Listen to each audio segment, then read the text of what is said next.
हर हर महादेव।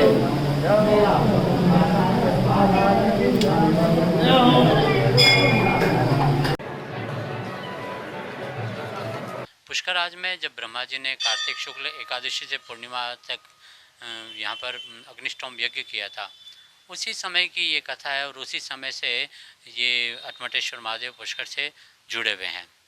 जब यज्ञ चल रहा था तो शिव जी यहाँ पर एक अटपटा रूप लेकर के आए, हाथ में खप्पर, और जिस प्रकार से आप एक घोर तांत्रिक को देखते हैं उस प्रकार का अटपटा रूप लेकर के महादेव इस यज्ञ में पधारते हैं और यहाँ पर उस यज्ञ मंडप में वो प्रविष्ट करना चाहते हैं, प्रवेश करना चाहते हैं। परंतु जब उनके हाथ में एक खप्पर दिखता है और रूप बड़ा अटपटा दिखता है तो यज्ञ में उपस्थित ब्राह्मणों ने उन महादेव को वहाँ पर अंदर आने से रोक दिया था। जब उन्हें रोका गया तो वो थोड़े क्रोधित हुए और उन्होंने ऐसा कहा कि भाई मैंने तो ये सोचा था कि ब्रह्मदेव का यहाँ पर यज्ञ हो रहा है, तो उस यज्ञ में को मैं प्रवेश पाने के लिए मैं यहाँ पर आया हूँ। ब्राह्मणों ने कहा अगर आप कुछ भोजन करना चाहते हैं तो यहाँ पर भोजनशाला चल रही है, अगर आप कोई वस्त्र लेना चाहते हैं तो वस्त्र का काउंटर यहाँ लगा हुआ है, अगर आपको दक्षिणा चाहिए तो कुबेर का काउंटर यहाँ लगा हुआ है। इस प्रकार कर ऊपर उनको समझाने पर भी वो माने नहीं, तो ब्राह्मणों ने उसे वहाँ पर यज्ञ में प्रवेश करने से एकदम रोक दिया। क्रोधित होकर के वे उस कपाल को, जो उनके हाथ में कपाल थी, खोपड़ी थी, उसे उसी यज्ञ मंडप के बाहर रख करके और सरोवर में स्नान करने के लिए जाते हैं। तो वहाँ पर उपस्थित एक ब्राह्मण ने एक लकड़ी के डंडे से उस कपाल, उस खोपड़ी को बाहर फेंक देते हैं। तत्पश्चात एकदम ऐसा होता है पूरे के पूरे यज्ञ मंडप में वहाँ पर खोपड़ियाँ उपस्थित हो जाती है। ऐसा देख करके ब्रह्मा जी एकदम संशय में पड़ जाते हैं और ऐसा सोचते हैं, मानसिक योग लगा करके वो ध्यान करते हैं कि ये लीला किसकी करी हुई है, मेरी यज्ञ में कोई व्यवधान कैसे डाल रहा है। तो मालूम चली ये तो भाई का ही काम है। जैसा आप जानते हैं भाई भाई होता है और भाई रुकने के बाद में भाई बंद हो जाते हैं। हमेशा आपके व्यवधान भाई ही डालते हैं। समय कभी ऐसा भी था जब भगवान श्री राम और भरत जी, उनके बीच में संपत्ति को देने का विवाद था, परंतु आज संपत्ति लेने का विवाद होता है। सभी लोग इससे बच कर के रहें। जब महादेव जल में स्नान करने जाते हैं और यज्ञ मंडप में खोपड़ियाँ हो जाती है, तो महादेव को ब्रह्मा जी महाराज चंद्रशेखर स्तोत्र सुनाकर के उन्हें प्रसन्न करते हैं और उनसे प्रार्थना करते हैं, हे महादेव, हे मेरे अनुज भ्राता, आप प्रसन्न होएं और इस यज्ञ में आप क्यों व्यवधान डाल रहे हैं। तो शिव जी बोलते हैं कि आपने मेरा यहाँ पर उचित स्थान नहीं बनाया।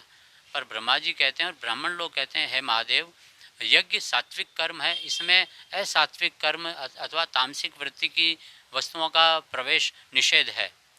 तो तब ब्रह्मा जी उन्हें कहते हैं कि हे महादेव, मैं आपको वचन देता हूँ, जब भी कोई यज्ञ होगा तो उसमें आपका उचित स्थान दिया जाएगा और वहाँ पर एक कर्म होता है। तत्पश्चात महादेव प्रसन्न होते हैं।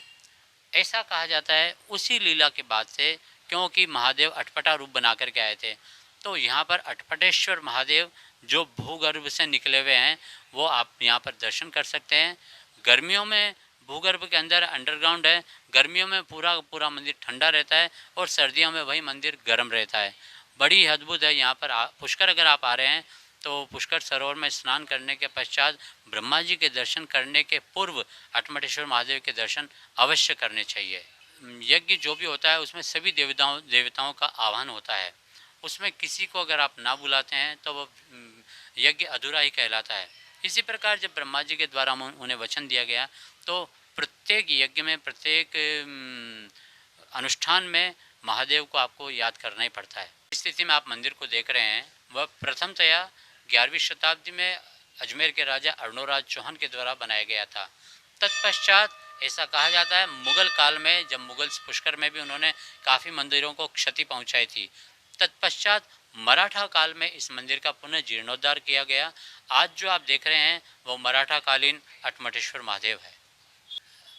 अटपटेश्वर जो कालांतर में अटमटेश्वर के महादेव से प्रसिद्ध हुए हैं, आज उन्हें अटमटेश्वर महादेव के नाम से जाना जाता है। मंदिर है ये अटमटेश्वर महादेव मंदिर है, अति प्राचीन है। ये आदि अनादि काल से, जब ब्रह्मा जी ने सृष्टि रचने के पश्चात जब सभी देवताओं गणों के द्वारा मतलब आह्वान करने पर यज्ञ का आह्वान किया गया, जब सब देवता को निमंत्रण दिया गया, पर भोलेनाथ को निमंत्रण इस नहीं दिया गया, क्योंकि वो शमशान में रहने के कारण और ढूंढ मुड़ की माला फेरने के कारण, और वो तामसिक प्रवृत्ति के उनको कहते थे उसके भाई उस प्रकार से, तो उन्होंने कोई निमंत्रण नहीं देने के कारण उन्होंने नीचे अटमटेश्वर महादेव भगवान ने, भोलेनाथ ने अटपटा रूप धारण करके जब यज्ञ भी, जब ब्रह्मा जी ने यज्ञ कर रहे थे वहाँ पे आए, तो वहाँ द्वारपाल थे, इंद्र जी और कुबेर जी, जो ब्रह्मा मंदिर में इंद्र जी और कुबेर जी दो द्वारपाल भी स्थित है।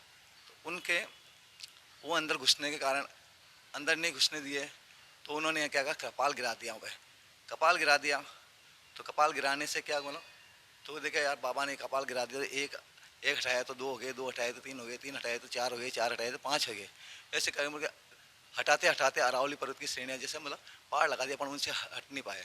जब इंद्र जी कुबेर जी घबराने लगे, और जैसे ही कपाल गिराया, कपाल गिराने के बाद में जैसे ये जो हवन के लिए मतलब हवन के लिए एक वेदी के लिए मतलब रखा गया नारियल वगैरह मतलब सामग्री, वो सब भस्म की तरह, और यज्ञ वेदी भस्म मतलब वो शमशान की तरह जगमगाने लग गई।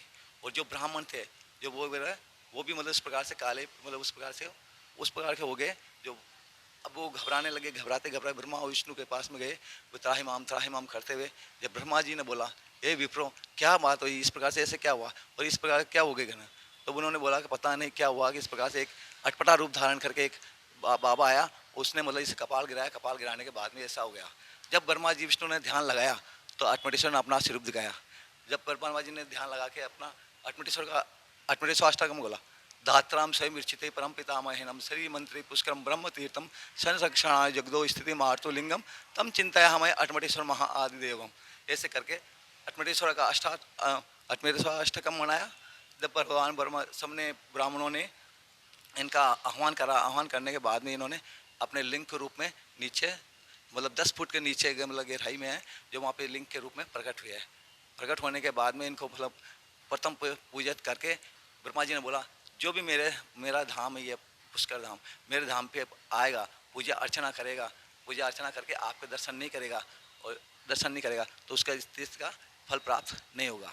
और एक ऊपर इसके ऊपर है मराठो काल का है, जो वह कहते हैं कि वो आकाश मार्ग से आया हुआ है, स्थापित है, क्योंकि उस टाइम में वो थे जो मंदिर को उड़ा देते थे, और जति संप्रदाय द्वारा ये उतारा हुआ है। ऊपर उसी मंदिर के ऊपर एक मंदिर है जो पंचमुखी सर्वेश्वर महादेव के नाम से है, जहाँ पे मैं खड़ा हूँ, जहाँ पे बता रहा हूँ, ये सर्वेश्वर पंचमुखी महादेव है, जो ये